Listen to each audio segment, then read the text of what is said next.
அனைவருக்கும் வணக்கம்.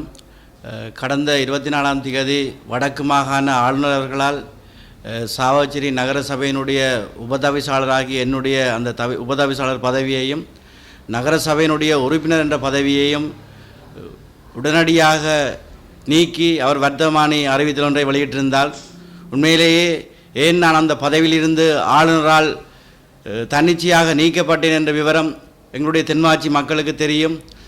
அதனுடைய வெளிப்பாடு தான் இன்றைய தினம் அவர்கள் தென்மாட்சியினுடைய சாவகச்சேரி கொடிகாமம் நகர பகுதியை முடக்கி வர்த்தக நிலையங்களை மூடி தமது ஆளுநருக்கு எதிரான இந்த ஜனநாயக அராஜகத்துக்கு எதிராக கடையேற்று அடைப்பு போராட்டத்தை இன்றைய தினம் மேற்கொண்டுள்ளார்கள். உண்மையிலேயே ஏன் என்னை பதவி நீக்கினார்கள் என்று சொல்லி தெரியாதவர்களுக்காக நான் சில விளக்கங்களை அளிக்க வேண்டியவனாக இருக்கின்றேன். கடந்த ஆண்டு 11ஆம் மாதம் 5ஆம் தேதி வடக்கு மாகாண சபையினுடைய உள்ராட்சி ஆணையாளராக இருக்கக்கூடிய வடக்கு மாகாண உள்ளாட்சி ஆணையாளர் ஒரு கடிதத்தை உள்ளாட்சி மன்றங்களுக்கு அனுப்புகின்றார். அந்த கடிதத்திலே குறிப்பிடப்பட்டிருக்கின்றது, உள்ளூராட்சி மன்றங்கள் அதிகார எல்லைக்குள் கட்டப்படும் வணிக நிறுவனங்கள், சிற்றுண்டி சாலைகள், தேநீர் கடைகள், கோப்பி கடைகள், உணவகம் மற்றும் இவை ஒத்த கட்டடங்கள், கொட்டல்கள், விடுதிகள், பொதுநோக்கு மண்டபங்கள், தொழிற்சாலைகள் மற்றும் உள்ளூராட்சி மன்றங்களால் வியாபார வரி மற்றும் வியாபார அனுமதி பத்திரம் வழங்கப்படுகின்ற கட்டடங்களுக்கான குடிபுகு சான்றிதழை சிஓசி பெற்றுக்கொள்ளாமலே குறித்த நிறுவனங்கள் தங்களது செயற்பாடுகளை ஆரம்பிப்பதுடன் குறித்த நிறுவனங்களுக்கு உள்ளாட்சி மன்றங்களால் வியாபார உரிமம் மற்றும் வியாபார வரியை அறவிடுகின்ற செயற்பாடுகளை மேற்கொள்ளுகின்றமை தொடர்பான முறைப்பாடுகள் கிடைக்கப்பட்டுள்ளமை அவதானிக்கப்பட்டுள்ளன்னு சொல்லி இந்த கடிதத்திலே குறிப்பிட்டிருக்கின்றார். அதில் தொடர்ச்சியாக மேற்படி நிறுவனங்களுக்கான வியாபார உரிமம் வழங்குதல் மற்றும் வியாபார வரி அறவிடு நடவடிக்கை எடுக்கப்படுகின்ற பொழுது குறித்த வணிக நிறுவனங்கள் குடிபுகு சான்றிதழை பெற்றுக்கொண்டுள்ளமை தொடர்பான ஆவணங்களை பெற்று பரிசீலித்து குடிபுகு சான்றிதழை பெற்றுக்கொண்ட நிறுவனங்களுக்கு மட்டும் வியாபார உரிமத்தை வழங்குமாறும், அதனை பெற்றுக்கொள்ளாத வியாபார உரிமம் மற்றும் வியாபார வரி அறவிட்டு நிறுவனங்களுக்கான வியாபார உரிமத்தை ரத்து செய்து சட்ட ரீதியான நடவடிக்கைகளை மேற்கொள்வதுடன் தங்களால் எடுக்கப்பட்ட நடவடிக்கையை அறிக்கையிடுமாறு கேட்டுக்கொள்கின்றேன் என்று சொல்லி தன்னுடைய அந்த அறிவித்தலிலே குறிப்பிட்டிருக்கின்றார்.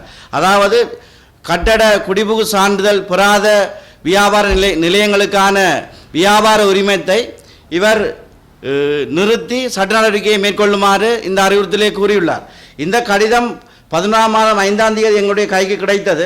ஆனால் உள்ளூராட்சி மன்றத்துக்கு அனுப்பப்பட்டிருந்தது. ஆனால் தை மாதம் 20ஆம் தேதி எங்களுடைய சபை கூட்டத்துக்கு முதல் நாள் 19ஆம் தேதி தான் எங்களுடைய கைக்கு கிடைக்கின்றது.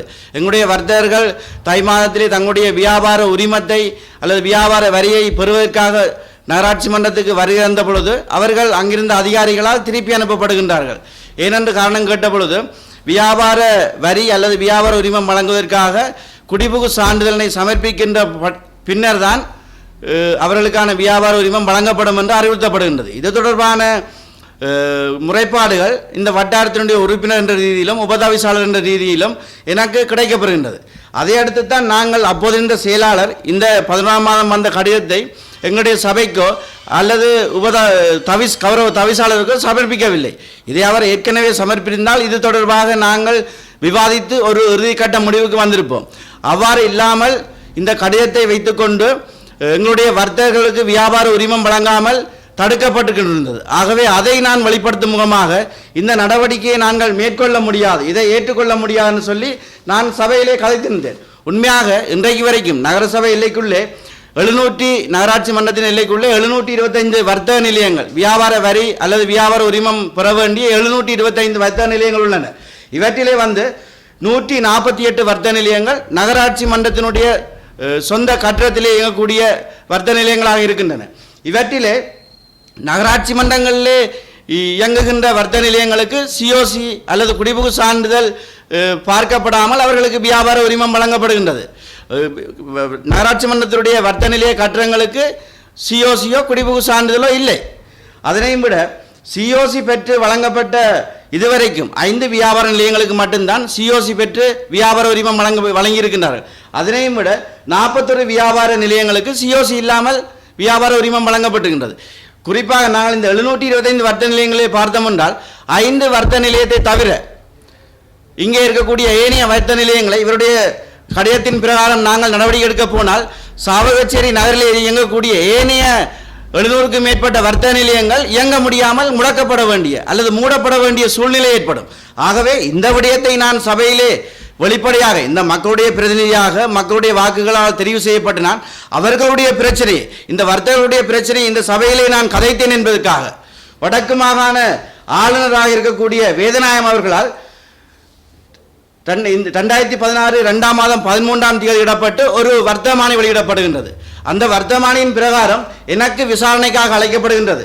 நகரசபை கட்டளை சட்டம், நகர அபிவிருத்தி அதிகார சபை சட்டம் மற்றும் நகர அதிகார சபையின் அதிவிசேட வர்த்தமானி பத்திரிகை அந்த இலக்கத்தை போட்டு வெளியிடப்பட்ட ஒழுங்கு விதிகள் ஆகியவற்றின் ஏற்பாடுகளுக்கு அமைய நிர்வாக எல்லைக்குள் அமைக்கப்படுகின்ற கட்டட அமைப்புகள் மற்றும் ஆதனங்களில் மேற்கொள்ளப்படும் அபிவிருத்தி நடவடிக்கை தொடர்பாக உரிய அனுமதிகள் பெறப்பட வேண்டும் எனவும் குறித்த ஒரு அபிவிருத்தியானது அங்கீகரிக்கப்பட்ட வரைபடத்திற்கு மற்றும் அபிவிருத்திக்கு அனுமதி பத்திரத்துக்கு இணங்குவதை உறுதிப்படுத்தியும் தொடர்புடைய அதிகார சபையிலிருந்து அமைவு சான்றிதழ் பெற்றுக்கொண்டமை உறுதிப்படுத்திய பின்னரே வணிக நிறுவனங்கள், சிற்றுண்டி சாலைகள், தேநீர் கடைகள், கோப்பி கடைகள் மற்றும் அதனை ஒத்த கட்டடங்கள், கொட்டல்கள், விடுதிகள், பொதுநோக்கு மண்டபங்கள், தொழிற்சாலைகள் வியாபார அனுமதி பத்திரங்கள் வழங்கும் தொழிற்சாலைகளுக்கு வியாபார அனுமதி பத்திரம் வழங்குமாறு வியாபார வரி அறவிடுமாறும் வடமாகாண உள்ளாட்சி ஆணையாளரால் 5/11/2025 ஆண்டு திகதியில் உள்ளூராட்சி மன்றங்களுக்கு வழங்கப்பட்ட அறிவுறுத்தலை